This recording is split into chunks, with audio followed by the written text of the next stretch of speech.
What's going on, ladies and gentlemen? This is your boy Kingston for Life. Sorry we're so freaking late, but it was just so much going on today. So much. Everything was on television from the NLCS. Bound for Glory was on. Dynamite came on tonight. I mean, you just had everything. And I really haven't said nothing because, like I said, I don't watch the E like that no more. But I'm very aware about the foolishness that's been transpiring with Becky and Charlotte. I'm just going to say it from the jump. That foolishness could have been avoided if Vince would allow Bianca to win the Raw Championship and Sasha to win the SmackDown Championship. It would have been avoided. We could have avoided all this foolishness, but you know how Vince McMahon get down. And unfortunately, Buck Dance and Buffoons are going to still cape for the E, even though Vince McMahon try to tell you every time he care less about you. The foolishness that's transpiring, Charlotte don't want to be there no more, but you got to be a professional. Becky and Charlotte, I don't know what it is about these two, but to me, they just kids. They're two grown women that be acting like spoiled brats. Becky want to be all that in a bag of chips. Charlotte, you already know how Charlotte, she full of herself too. Vince McMahon has he has a whole part to be blamed in this and everything. Now it makes sense on why Andrade had said FUWB, because the altercation that took place in the back, Charlotte was actually escorted out. Just like how, remember when they promo was going into WrestleMania 35, when they had the police get involved, where this was serious business. She literally got escorted out. And listen, let me tell you something. There's a lot of people that believe she's coming to AEW. I don't want Charlotte coming to AEW because I don't want her to come into AEW and then have that same mindset or that same attitude when she doesn't get away. Tony Khan does not need that drama in his locker room. We had that situation with that girl, Eva Lise. Eva Lise thought she was getting away with a stank attitude, and her stank attitude is what continues to cost her week in, week out. This is why she's not with any promotion. This is the foolishness that I be trying to tell people. Look here. I've been saying this for a long time. WWE is on thin ice. They are on thin ice. There's a lot of buffoonery that's taking place that a lot of people are not paying any attention to. Meanwhile, AEW, on the other hand, let me go ahead and go in on this because I will review this episode of Dynamite. Oh, and before I review this episode, prayers to Mr. JR. Now, I got on JR's case about the Dark Side of the Ring episode, but my prayers is that the Lord will heal him from the skin cancer stuff that apparently he's had before. JR been going through. You know what happened to his wife and everything. Praying for a speedy recovery with that man. Is there anything else I need to talk about before I go into this review about Dynamite? And I'm going to talk a little bit about Bound for Glory, about what transpired in the main event. Let me see before I go in, because I'm trying to think, because like I said, there was a lot of stuff that I want to address, because there's just so much that's been happening. It's like boom, boom, boom, boom, boom. Everything just taking place. All right, so let's go ahead and break down this episode of Dynamite. How did I feel about this episode? This episode of Dynamite, to me, it's a mixture. It's an okay episode. It was not great, but it was okay. And I'm sitting up here saying to myself, TK, the name of the game is you want to get fools to tune in, the fool get right. You want people to buy that pay-per-view, right? Well, you got 3 weeks to do so. And I'm going to be honest with you, man. Outside of the main event, which is Hangman Page, Kenny Omega, Darby Allin versus MJF, I really don't give a rat's behind about this pay-per-view. I'm serious. I know some of y'all go, man, Marcel, I don't. I really don't. I'm like, I don't really feel like this is a pay-per-view that's going to transpire. Now, when All Out came to be, we was hyped. Now, it just seems like Tony Khan is kind of like, he trying to make moves. Because we got so many different tournaments happening at the same time. And it's like, man, it's like Tony Khanism is all over the place. And I'm like, dog, you got 3 weeks to get cast to buy this pay-per-view, right? Now, I'm not sitting up here saying that we're not going to get the pay-per-view. I'm getting the pay-per-view. But the name of the game is, I really don't feel like I want to watch it. That's really not good. And I know there's a whole lot of people that feel the same way as I do. Now, There's people who are actually excited. Me, I'm like this. I'm going to sit back. I'm going to watch what he does in the next 3 weeks. In the next 3 weeks, we're going to figure out what the heck this card is going to be. Because so far, we got 3 matches that's basically been set. And I really only care about 2 of them. We open the show, Dustin Rhodes, Bryan Danielson, the second match on the AEW World Title Eliminator Tournament. Dustin Rhodes has been proven why he is a great wrestler at the age of 50 something. I think he's like 52, I think.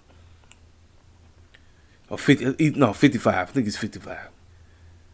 You know, him coming in, dropping the clown gimmick that he used to do over in WWE by being Goldust and coming over here and just proving why he can still go at this age, that's just a testament to him. And then he got in the ring with Mr. Bryan Danielson, one of the best professional wrestlers on the planet. Man, these cats, they tore each other up, man. I mean, what do you expect? Now, the match started off kind of slow, but it picked up. Now, we knew Bryan Danielson was winning. We already knew that. Man, the way how they finished this, Dustin was going so hard. He was going so hard that he just got tired. And Bryan Danielson made the man, he put him to sleep. He put him to sleep. And that kind of makes Dustin look strong, even though we knew he wasn't going to win the match. And it kind of also showed you that Bryan Danielson had to work. You know, just like how he's worked in every match he's been a part of. Which I still haven't seen the match with him and Suzuki. So forgive me for that. I know some of y'all like, man, when you sleeping on it? I got to go back and watch that match. You know, I heard that match was off the chain. And, you know, y'all know how I feel about Suzuki. But this was a good opener. Very good opener. Bryan Danielson moves on. I'm going to tell you right now, this matchup was way better than the matchup with OC and Will Hobbs. I said it before and I'll say it again. That matchup was unacceptable. Tony Khan, you on the clock when it comes to us, man. You on the clock. It's time to get us involved in that main event scene. It's time to start making us relevant players. Quit trying to throw us together. See, this is the stupid mindset that I see in different wrestling promotions, which I find it to be very funny what's transpiring over in Impact right now. Which, I mean, I find it to be very funny what just happened last night on Bound for Glory. But it just seems like cats just have no idea what to do with us. Like, they don't know. It's like they get it, they got us, but they don't know what to do. You know, and I'm going to keep saying this till I'm blue in the face. You got to figure this out. You got to figure this out. Listen, I'm going to hang in there, but you got to figure this out. I'm going to stay in your helmets, and you got to figure this out. You got to. So, great opener for them.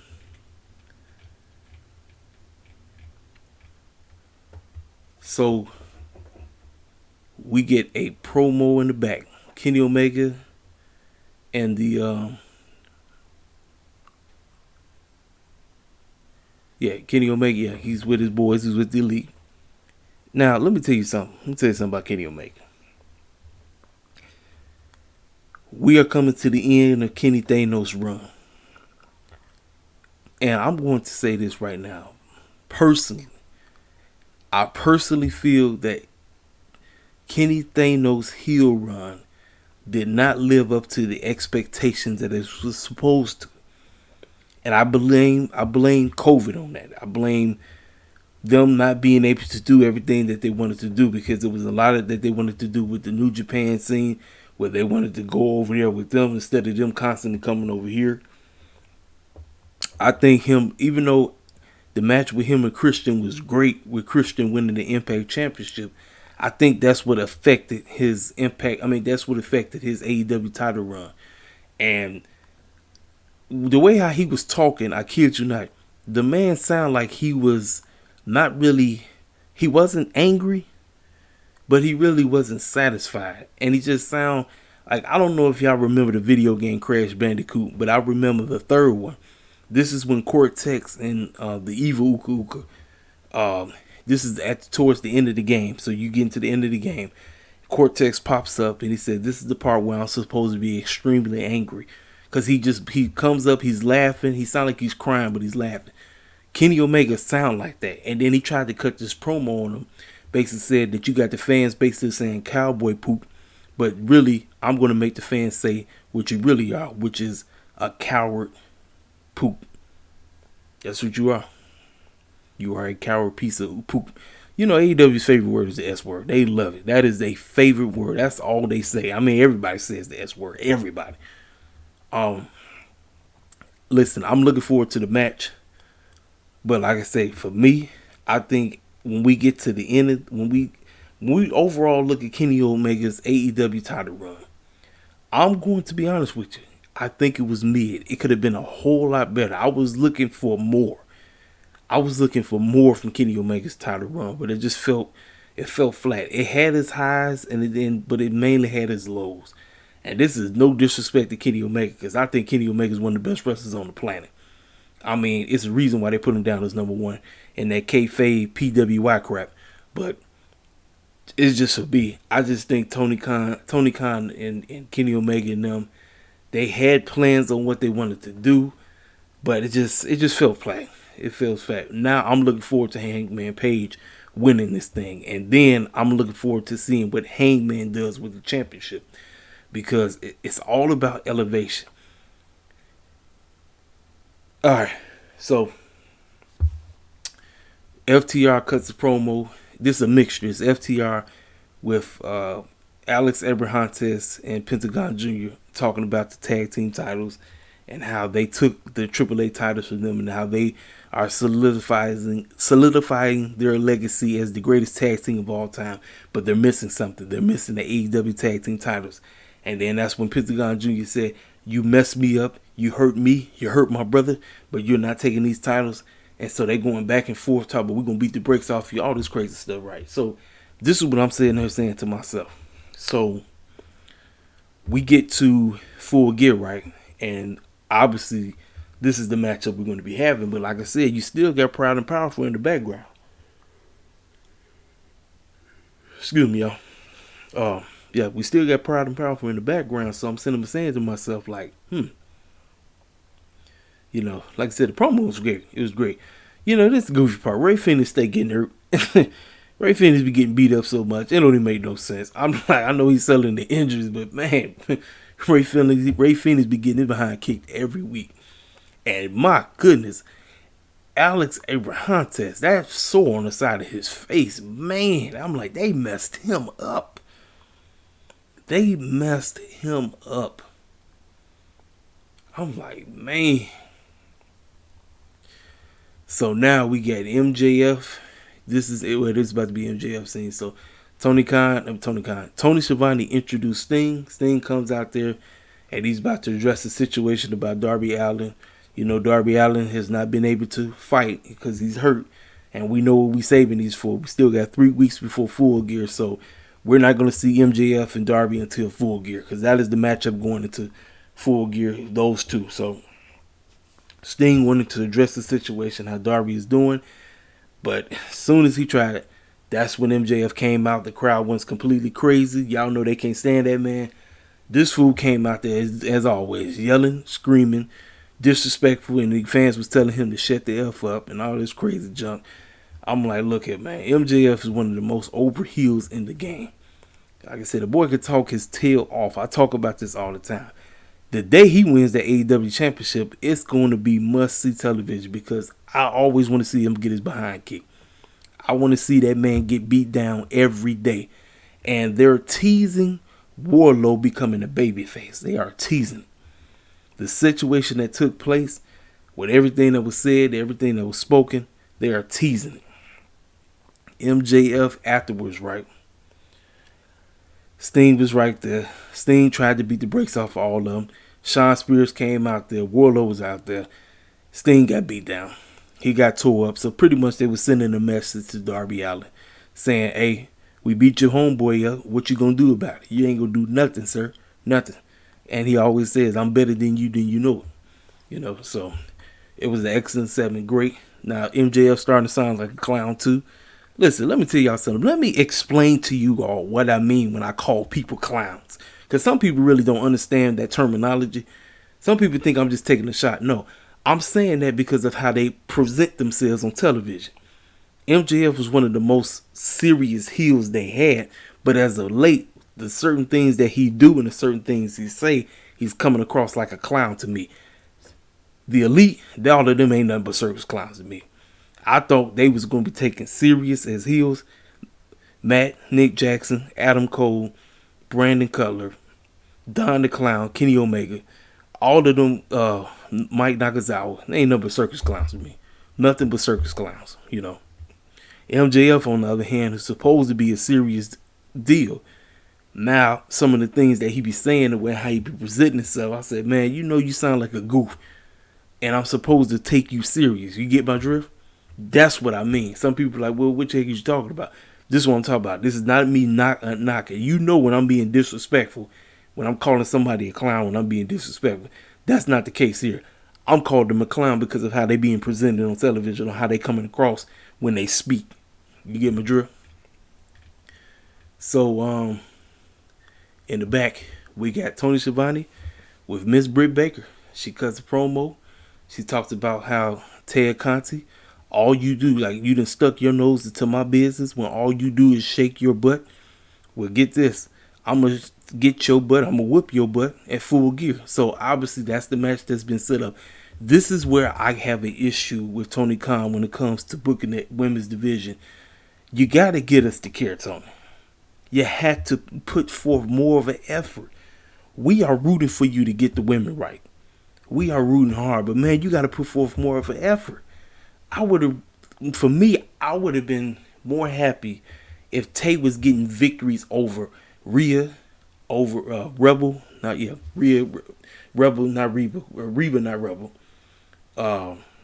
and Jamie Hayter or something. This would have been giving us leading up to the potential matchup. I get it. You going after her because she beat the brakes off your best friend, which is Anna Jay. I get that story, but it's still, you gotta get us to care. You have to. The name of the game is to have the ladies on the same playing field as the men. And I get it. They're doing great. This TBS thing, I think, is going to be excellent for the long run. What they doing, I get it. But we're talking about the main women's title right now. And Britt, promo-wise, listen. This lady, listen, she has improved from the moment when I first seen her to where she is now. One of the best female talkers for AEW right now. Flawless. Flawless. But I got to care. I have to care. I told you. Do I think the match is going to be okay? I guess it's going to be okay. I don't know. But you got to get me to care. I guess we got 3 weeks. So they got 3 weeks to get me to care about this match. They have 3 weeks. So I'm going to hang in there. I'm going to sit back.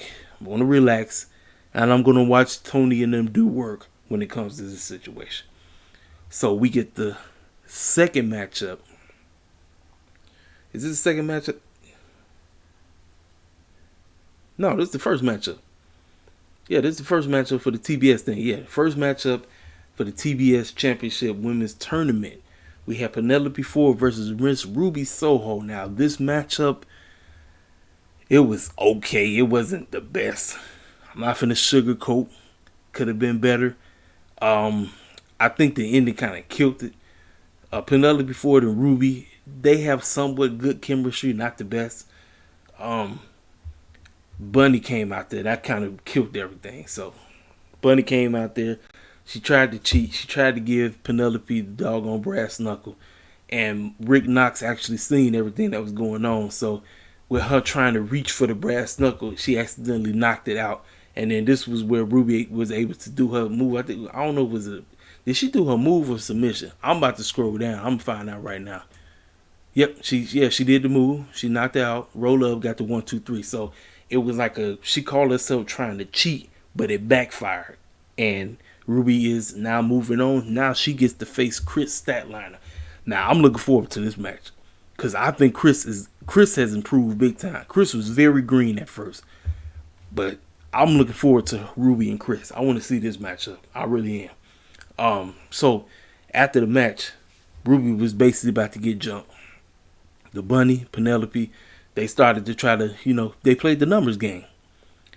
Who comes to help Ruby? Pay close attention. I was telling my main man, Mr. Uncle D, shout out to you, bro. Because me and you, we always talk about this in the comment section, in your mentions and all that stuff. Who came to the rescue? Miss Red Velvet. Red Velvet came out there. And I'm sitting up and saying to myself, well, Red is in this. She's in the tournament.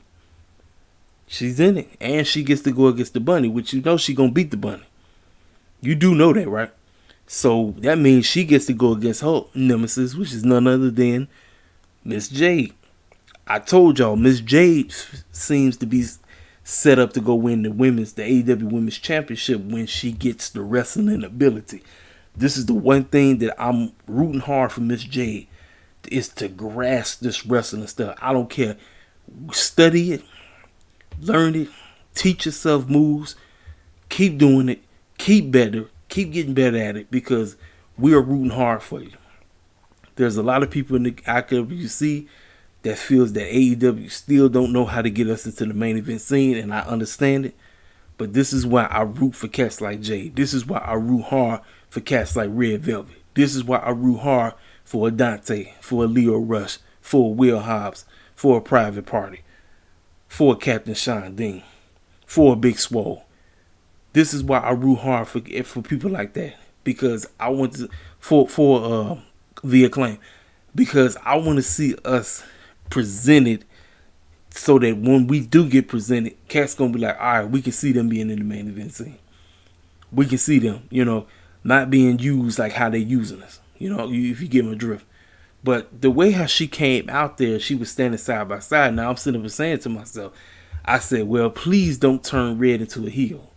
I don't give a crap how these fans act. Don't turn her into a heel, because it just seems like that's the only way they feel like they can get black people over, is by making them be evil. And I'm like, we don't want to always root against the evil. Do you understand? We be rooting for our people. We're going to root for our people regardless, but why do you have to only feature them as heels? Like, why are you struggling to make us as decent baby faces? I just feel like it's a struggle. It's a struggle. I know, I see it. And I get the frustration from so many of the cats in the IWC. I get the frustration, But seeing Red come out there side by side, that's telling me I believe that's the finals, y'all. Ruby Soho versus Red Velvet, I feel, is going to be the finals for the TNT Women's Championship. I'm telling y'all right now, if I'm wrong, I'm wrong, but I feel like that's what that was set up to be. And then what even made it even more concrete, Red posted a tweet, said that I seen y'all playing the numbers game. Ain't nobody gonna gain up on my girl Ruby, not on my watch. You will see. And when she said that, I said, man, they setting it up right before our face, and cats is not paying attention.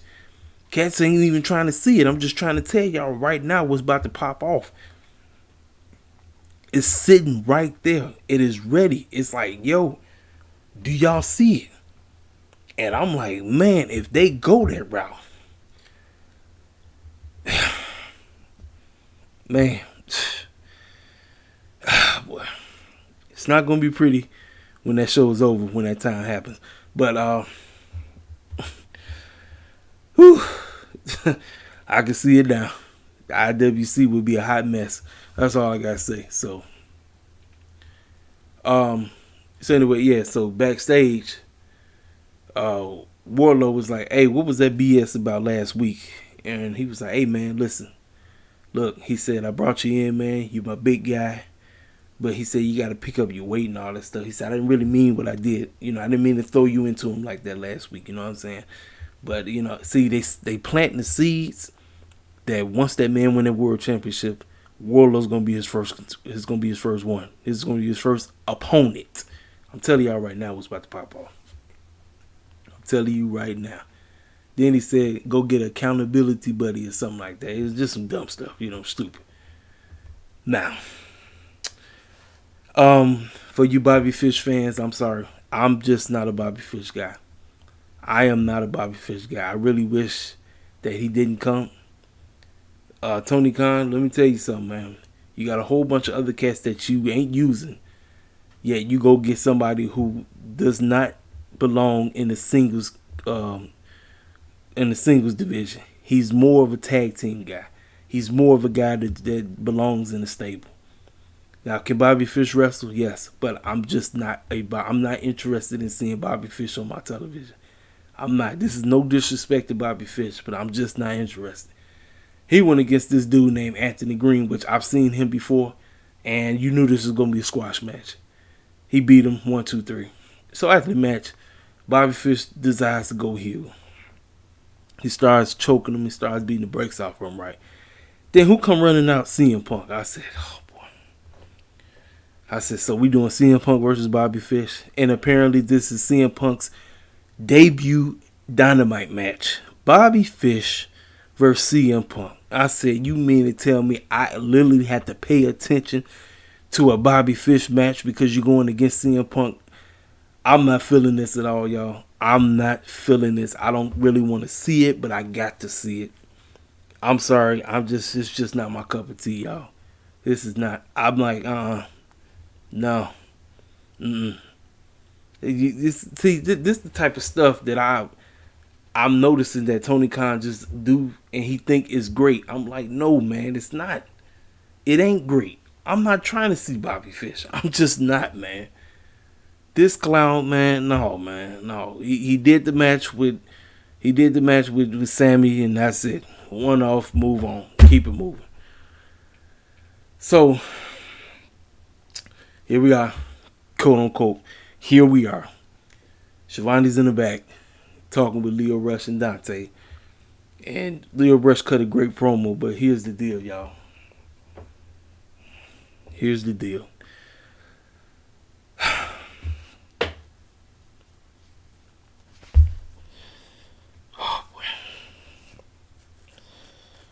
We about to get a tag team match. Dante, Lio Rush, and then they're taking on the Mass Ideal brothers.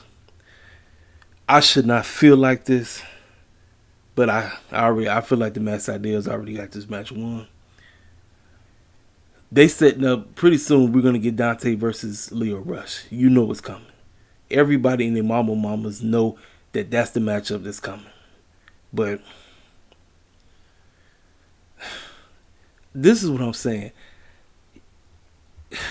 When we're involved, I'm telling you, I just feel like Tony Khan just focused on us winning matches on Dark and Elevation, but when we show up on Rampage and Dynamite, we ain't doing nothing. We own the show, but we ain't really doing anything. And I'm like, I want to get behind it, but I can't get behind it. I really can't, because I'm so used to us always taking L at the L at the L. And it's like, I shouldn't feel that way, but I do. And it's kind of heartbreaking, because I already know how Vince McMahon get down. And just because we winning titles over in WWE don't mean the lick of beans. It really don't. I really try to wake cats up. I try to tell cats exactly what's going on.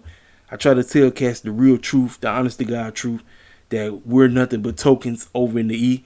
Meanwhile, over in AEW, Tony Khan seems to have absolutely no idea how to book is, period. So I don't want us to become tokens over here in AEW, but it just seems like he just has absolutely no idea what to do. And I'm sitting there saying to myself, well, just do what you did with the white cats. Just do what you did with the Hispanic cats. Just do what you did with the Japanese cats. Just do what you did with everybody else, but make sure it's genuine. I feel like I sound like a broken record. I really do, because, and I'm like, man, I hate to feel this way, man, but it just seems like this is what keeps happening on a regular basis. So they're gonna be fighting the Matt Sydal brothers, the Sydal brothers. I said Matt Sydal brothers, Matt and Mike. They're going to be fighting the Seidel brothers on Rampage. And I feel like the Seidel brothers are going to win. Because you see, every time Dante get involved with something, Dante always taking the L. And this foolish is where they look good losing. Well, how many times the man going to look good losing? If he losing, then every match he come on Dynamite. Every match he come on Rampage. I'm like, and this is Lio Rush's debut match. They have no choice but to have them win. Tony Khan would be a straight fool if they have him to lose. But I know Tony Khan. I know how he get down now. I'm starting to see Tony Khan is really a Middle Eastern version of Vince McMahon. I hate to call him that, but he's just starting to come across as that. Now, I know I'm going to get a whole lot of pushback from everybody because of what I just said. But it just seems like he's starting to come across like that. I'm standing to be corrected. I want to be corrected, for real. I really want to be corrected. I want to come back here and, and say that, okay, maybe I was tripping about that. But Tony Khan, I'm telling you, you're on the clock, sir. You are on the clock concerning us. You are on the clock. You on the clock. It's not even a game no more. You are on the clock. All right, so we got the next match. Next match for the AEW World Championship Eliminated Tournament. Lance Archer versus Eddie Kingston. I didn't want this match to happen at all. This matchup right here, I didn't want it to happen. Not because of the foolishness that took place in the match. I just didn't want it because neither one of these cats needed a L. Lance Archer, I feel, has been going in limbo. Like, they would push him, then he get pushed back. They would push him, then he get pushed back. Same thing with Eddie Kingston. They will push him, then he gets pushed back. They will push him, then he gets pushed back. And I'm like, dog. So neither one of these cats needed an L. Let me go ahead and just skip all the way to the spot that took place. Lance Archer was supposed to try to do a moonsault. He was supposed to do a moonsault on Eddie. Eddie moved out the way. He didn't really he tried to flip himself, but he was not able to flip all the way around. The man flipped and landed directly on top of his head. And I was like, oh no, man. I hate injuries. I don't care if I don't like you or not. I hate injuries in wrestling. It saddens me, man, because I want to see cats thrive. I want to see cats do well. And I know injuries happen. But when I saw my man come down on his neck like that, I said, oh no, man. Now, thank God he was on Twitter talking about, thank the Lord I'm still alive and all that stuff, which is a blessing. But I know he going to have to take some time off. He might have to take a couple of weeks off, But so he comes down on his head and he rolls out. Eddie Kingston had to stand on the side for a little bit. Doctors came on and checked on him. He said, just throw me back in there. And Eddie said, just roll me up. And he rolled him up and he got the victory 1, 2, 3. And so I'm sitting up and saying to myself, like, man, AEW got to be careful with the injuries, man, because it seems like it's a lot of injuries that's been happening as of late. They've been a lot of injuries in AEW. They've been talking about they was a safe place for wrestling and they gonna do it. I'm like, y'all better be careful. I'm telling y'all, man. This is why I pray hard for the wrestlers every day. I pray hard that when they go out there, that they go and they have an outstanding match without injuring themselves or injuring one another, because I want everybody to thrive. I want everybody to thrive. A lot of people say, well, you just focus on, but I'd say, when I say everybody, I literally mean everybody. Not the cats that just look like me.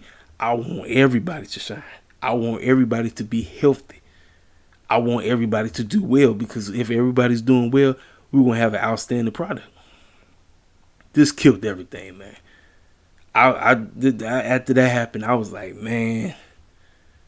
And I already had issues with the show, and I was like, dog. So Kingston is moving on, but the match it fell flat because of what took place. So now, from what I'm told, this segment was not supposed to happen. Jericho and them was still on. Remember, Jericho just had the cruise, so it's kind of interesting how some people got off the cruise and showed up tonight, while there was other ones was still at the cruise. But Dan Lambert, Men of the Year, Top America Clowns, they all was there. They was basically trying to talk, Dan Lambert, good running off at the mouth as usual. And they pretty much just talked about how they pinned everybody in the inner circle, and the inner circle sucks, and they had nothing of this and nothing of that. So then that's when Sammy came out there. Sammy said, all you fools do is run your mouth, but I'm going to come out there and beat the brakes off of you. So then All Ego Page, he basically challenged that man and said, well, you know what? I'm going to challenge you for that TNT Championship. And you do notice that if you do lose, you will lose your spot in the inner circle. He said, hey, you're on. So, and then Sky, he hopped on the mic. He said, oh, yeah, that's right. He said, we finna give you this butt whipping right now. Let me tell you something, man. I mean, as much as I like Dan Lambert, I think Dan Lambert's great. Ethan and Sky really don't need him to talk for them because they can talk themselves, you know what I'm saying? But this segment, it felt like it was rushed. You know, knowing that I heard that this segment really was like a last minute thing, that it really wasn't supposed to happen. But they decided to put this out there so that you can get people excited for what's going to happen, because you do know we getting ready to get that multi-man match to take place at Full Gear. And y'all know how much I always say it, I hate multi-man matches. I hate them. Sometimes multi-man matches be great, but like I said, a lot of times I can't stand them. I don't like to see it. So we're getting that. We're getting that match next week. So Sammy was about to run down there, try to beat the brakes off from him, right? So then they ran up to him. And then that's when the rest of the inner circle, minus Chris Jericho, so that's Santana, Ortiz, and Jake Hager, they came out there to try to beat the brakes off of them. So, you know, it is what it is, man. So now we got Moxley. Moxley cut a promo. Talked about how his daughter was born. And he talked about how he really don't give a crap about ratings. He doesn't care about what clowns say on Twitter. Doesn't care about the demos. I said, yep, but the clown that you work for does. Because he's always going back and forth with clowns online about why AEW doesn't suck and all this stuff. So that might be you, Moxley, but that show ain't your boss, because your boss cares about all that stuff. He cares about everything that you said that you don't care about. He said he just don't give a crap, and he gonna basically beat the brakes off of whoever he has to beat the brakes off of in this tournament. Heel Moxley is around the corner. Heel Moxley is around the corner. This is what I'm going to say. I'm going to watch. For me, I always think Moxley is a better babyface, but I'm going to be interested to see how his heel run is. I'm going to be very interested because I want to see how does he pace himself as a heel. I've seen it before over in WWE land, but it was just straight garbage. So now we got this jobber match. Jungle Boy finally got a victory. Finally, after 50,000 losses. He another dude that straight loses 24/7. Jungle Boy versus Brandon Cutler. This wasn't even a match. Jungle Boy beat the brakes off of Brandon Cutler. Got the victory. He wins. Now, you know Jungle Boy don't know how to cut a promo, but when he cuts a promo, he sounds like he knows what he's saying, but he's still trying to get into a rhythm of what he wants to say when he cuts a promo. He talked about, hey, it felt good to beat the brakes off of him, but I feel like I got more in me. And honestly, the Elite are nothing but pieces of poop. I told you, their favorite word is the S word. That is AEW's favorite word is the S word. That's all they know. That's it. So, as he said, that's when everybody from the Elite came out. They came out, they got the man, they jumped the man, they beat the brakes off of him, they threw him to a table. No Luchasaurus. The fans were crying for Luchasaurus. They're like, Lucha. Nowhere in sight. Nowhere. Jungle Boy got beat up again. Adam Cole.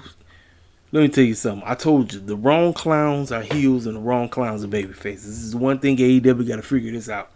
They got to figure it out. Who's going to be a heel, who's going to be a baby face, because they still struggling with that. Because Adam Cole is over like a mug. You already know how the Young Bucks. The Young Bucks, they can stay heels, but, it is what it is. So we get a little promo from Mr. Miro, who's upset at his God. And he says, you forsaken me, I'm going to wreak havoc on everybody until you show up and make me the TNT champion again. Miro just running away with this thing, man. He's running away. He's in his lane. And I can't be mad at it. I can't be mad at Miro. This is why I kind of still believe I think Miro should still be TNT champ. This is when we could have got the matchup that we would have got with him and Sammy going into Full Gear. Then the run of Sammy, the reign of Sammy could have begun at Full Gear, just like the reign of Hangman Page is going to begin at Full Gear. I would have been more cool with that because I still feel like Miro has a little something to give with the TNT Championship. And now we get to the main event. Malachi Black versus Cody Rhodes Part 3. Did Malachi Black get the sweep? Heck to the freaking no. This matchup was excellent. I think this was their best matchup out of all 3 matches. How do I feel about Cody winning? Personally, let me tell you something, man. Look, does it hurt Black to lose? No, but I just wanted Cody to be heel. It's time for Cody to quit acting like he's this lovable baby face when everybody and their mama can't stand his butt. People were saying, F Cody sucks. If Cody wins, we riot. I mean, Malachi Black was getting cheered like a baby face.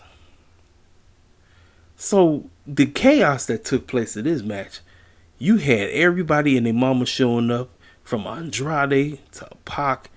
Everybody was showing up in this matchup. Even Arn was out there. Then you had Brock Anderson, and you had Big Shotty Lee came out there. You know, you had everybody mama. It was just all kind of drama. They bust each other open. They went through a table. It was a table spot. I mean, you know, look, Cody can't help himself. You know he got to bleed. But with all the chaos going on, you know, I feel like it's not over. It should be over, but it's not over.